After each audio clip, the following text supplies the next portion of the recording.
Bienvenidos a Corazón Churiurdin.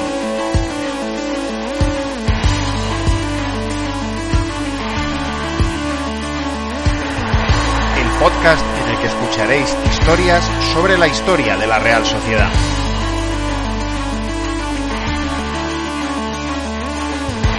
Soy Juan Rodríguez Millán. Arrancamos.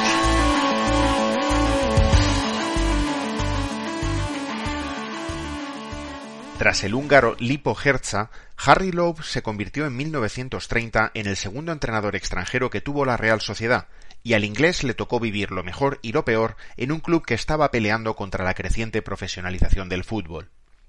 Tras coger las riendas del equipo de manos de Benito Díaz, estuvo a punto de saborear las mieles del éxito en su primera temporada, cuando el equipo Churiurdin disputó el título de liga casi hasta el final con el Athletic y con el Racing.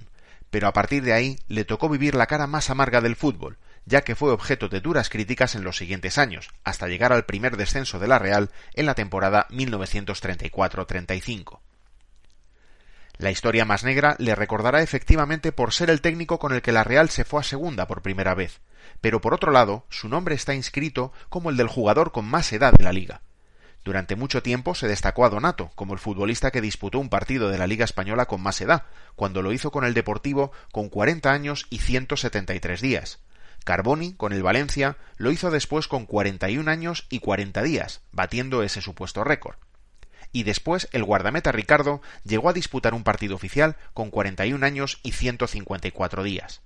Pero no, el futbolista de más edad que ha jugado en la competición española no es otro que Harry Lobb. Las atípicas circunstancias de su único encuentro en la liga le hicieron defender la camiseta de la Real con 48 años y 226 días. ¿Cómo acabó jugando un partido el entrenador y entrando así en los libros de récords no solo de la Real, sino también de la liga? Para entenderlo hay que conocer cómo se desarrolló aquella temporada.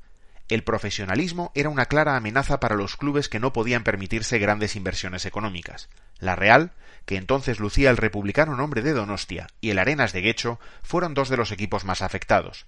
No fue ninguna sorpresa que los dos conjuntos vascos fueran los que acabaron perdiendo la categoría al final de la temporada. Tras la 13ª jornada de las 22 que tenía aquella liga con 12 equipos, el conjunto donostiarra ocupaba el farolillo rojo de la clasificación. 2 victorias consecutivas ante el Barcelona en Atocha y ante el Arenas como visitante devolvieron al club a la pelea por la permanencia, pero una dura derrota en casa ante el Betis por 2-4 devolvió al equipo de Lobb a la triste realidad. El caso es que con 6 partidos por jugar, el Donostia tenía los mismos puntos que el Racing, que estaba fuera de descenso, pero aún así, Lobb tomó una determinación bastante llamativa tras la mencionada derrota ante el Betis. Durante la semana participó en los entrenamientos como un jugador más, y cuando confeccionó la convocatoria para viajar a Valencia, que solo tenía un punto más que la Real, decidió llamar a solo 12 jugadores. Aunque era habitual entonces que en los desplazamientos solo estuvieran los futbolistas que iban a jugar para así abaratar costes, la decisión fue efectivamente llamativa porque el equipo no salía de San Sebastián solo para jugar contra el Valencia.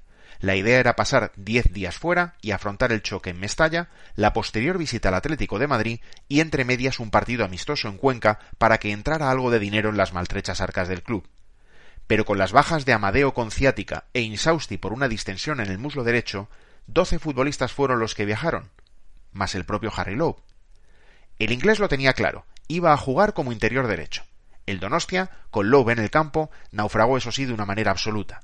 El Valencia ganó por 7-1, una goleada que incluso pudo ser más abultada. A la media hora de juego, el marcador ya reflejaba un contundente 3-0.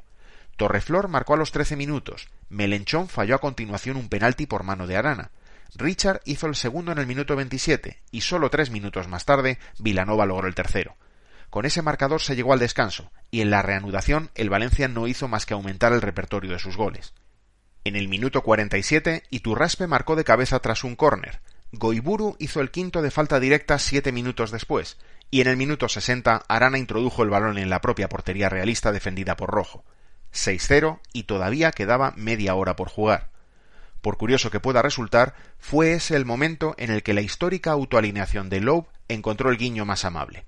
El inglés puso un centro magnífico al que Olivares respondió con un disparo flojo que no acertó a atrapar Cano, el portero del Valencia, consiguiendo así que el entrenador entrara en la historia del partido dando una asistencia de gol.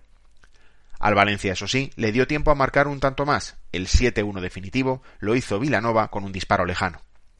Tras aquel 24 de marzo de 1935, Lowe no volvió a jugar con la Real, y el equipo de hecho no volvió a sumar ni un solo punto en lo que le quedaba de competición. Perdió los 5 encuentros que quedaban de la liga, encadenando una demoledora racha de 7 derrotas consecutivas.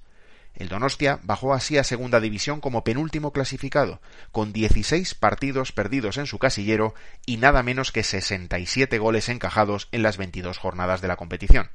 Lowe dejó el equipo al final de aquella temporada, en segunda, pero con aquella llamativa marca de edad que todavía nadie ha batido y que probablemente nadie batirá, al menos en mucho tiempo.